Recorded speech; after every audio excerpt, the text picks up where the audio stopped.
Hi Pisces! Welcome po sa inyong reading. So this is for your August the 1st to August the 3rd. And ang bilis ng panahon, ano? August na agad. And Pisces, kung meron kayong mga problema sa mga ex nyo, no? And you want a reading, nandun po yan sa ating Facebook, Babaylan TV, no? So, dun ko lang po ipopost yung full readings ng X-Files, no? So, kung hindi nyo po maabutan ng ating live sa Babaylan TV sa kabilang channel po, no, pwede naman kayo magtanong dito sa comment section as long as questions answerable by yes or no. I want you to know that this is a general reading. So you may resonate with the entire reading or you may resonate with some bits and pieces of the reading. Take what's only yours. Simulan na natin. Pisces, ang nakikita ko agad. Bakit parang ayaw natin masyado munang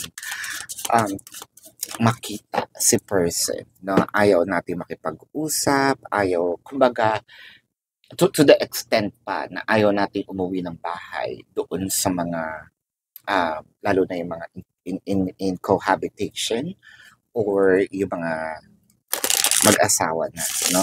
Parang lately lang din, kung makakauwi man sa bahay, no? Parang ang bigat, no? Ang bigat ng feeling, gusto lang natin matulog. Tayo mismo parang gusto natin gawing may tawag din apartment, no?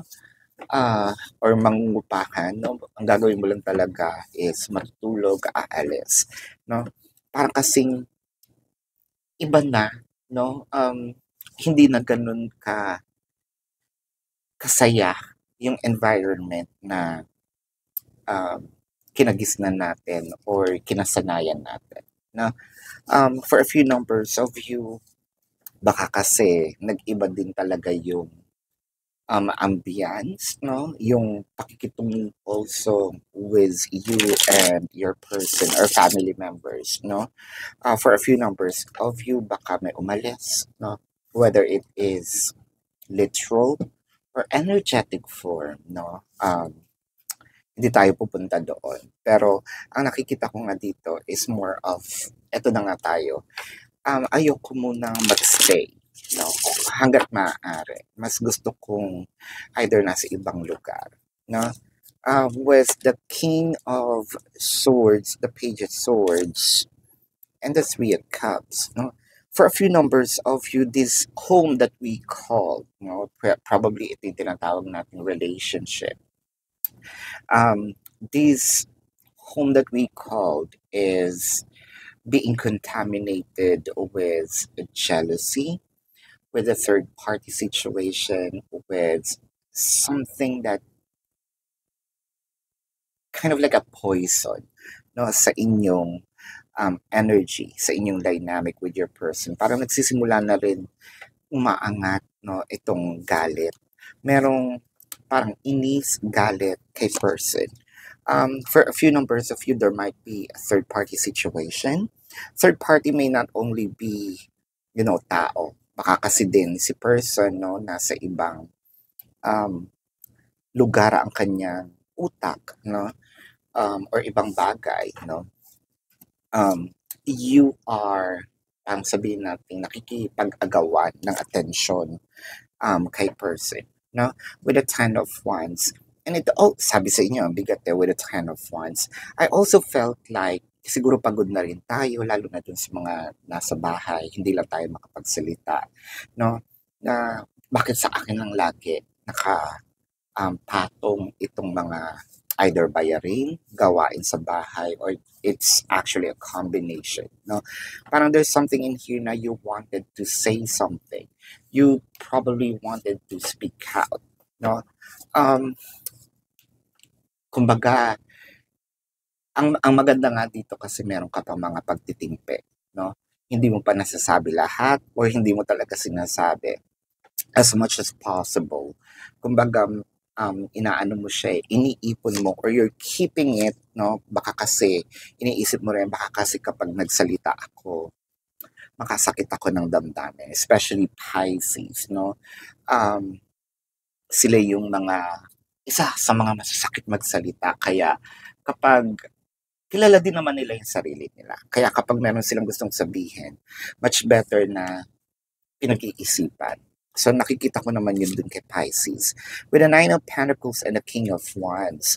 So parang may mga wishes dito na pinagbibigyan mo lang.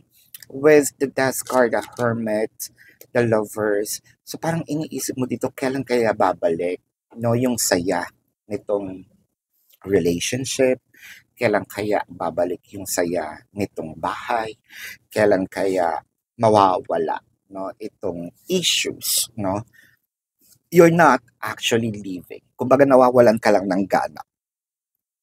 There are relationships that you cannot really cut, no? Kahit sabihin pa natin na kapamilya yan, no? Pwedeng you cut ties with them, but the bloodline is still there. Kahit pagtambling-tamblingin mo, no, kadugo mo yan. Parang sinasabi mo dito, kayo naman, pagod na ako, no? With the Knight of Swords and the Queen of Swords. So parang ang bilis kasi ng pangyayari na bigla na lang may nawala, biglang may naglaho. Parang your happiness was taken away from you. These emotions of enthusiasm suddenly, no, appears to yung biglang rapid changes na bakit ganito? Bakit ganito yung nararamdaman ko? May bigat. With the Knight of Swords, the Star, and the Four of Swords. So I'm seeing here sobrang pagod. This is actually an energy of exhaustion, and exhaustion comes from different avenues. Now, exhaustion can, be, pwede natin sabihin sa relationship, pwede natin sa trabaho, no? Sa personal na issue, it could also be that the mental health is also being affected here and things are piling up, no? Let's see here. So, napaka-general kasi nitong dinadala mo, Pisces, kasi parang sabi ko nga, nagpapatong-patong ang mga bagay-bagay sa iyo ngayon, no? With the King of Pentacles, the Queen of Cups, and the Five of Cups, parang there's a wrong decision here na parang sinasabi mo, sana hindi ko ginawa or sana inisip ko muna sandali, no? Sana hindi ako umalis sa lugar ko, sana hindi ako pumunta dito, no? Wala naman kasing denial as of the moment. Parang nandito ka sa acceptance stage na, oo, may kasalanan din ako kung bakit nangyayari sa akin ito. Pero what I am seeing in here is the burden, the heaviness, and you really wanted to get out of this feeling, no? It could also be, I can really feel that your mental health is being affected, no? So I hope and I pray, no, tingnan natin itong issues natin in the coming days, no, Pisces. But let's see if this is a relationship. Are you going to help me, and my love for you is stronger than ever?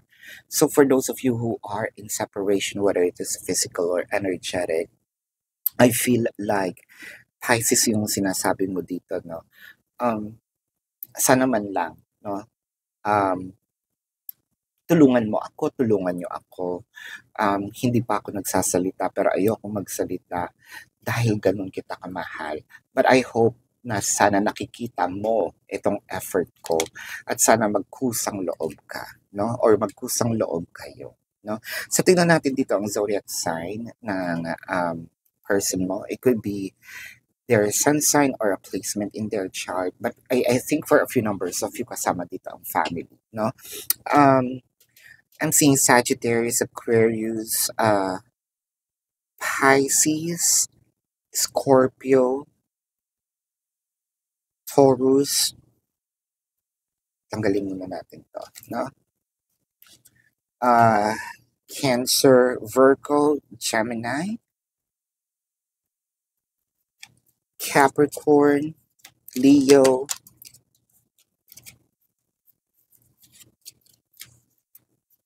Yan, so yan ang iyong reading, Pisces.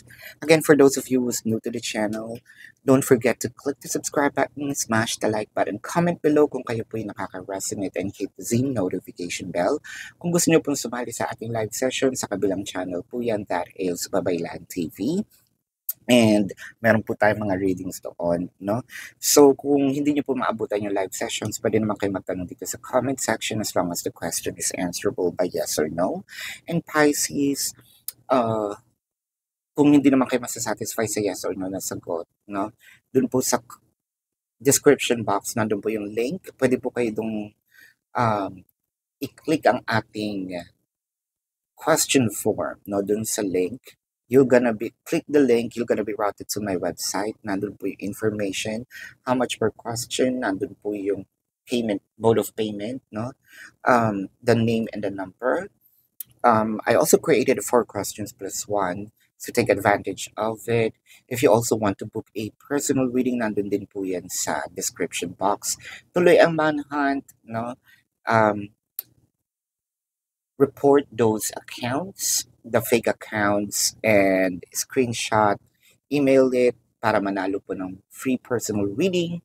At ang ating pong X-Files na bagong segment, doon ko lang po siya i-release sa Facebook. So, Babaylan TV sa Facebook po, no?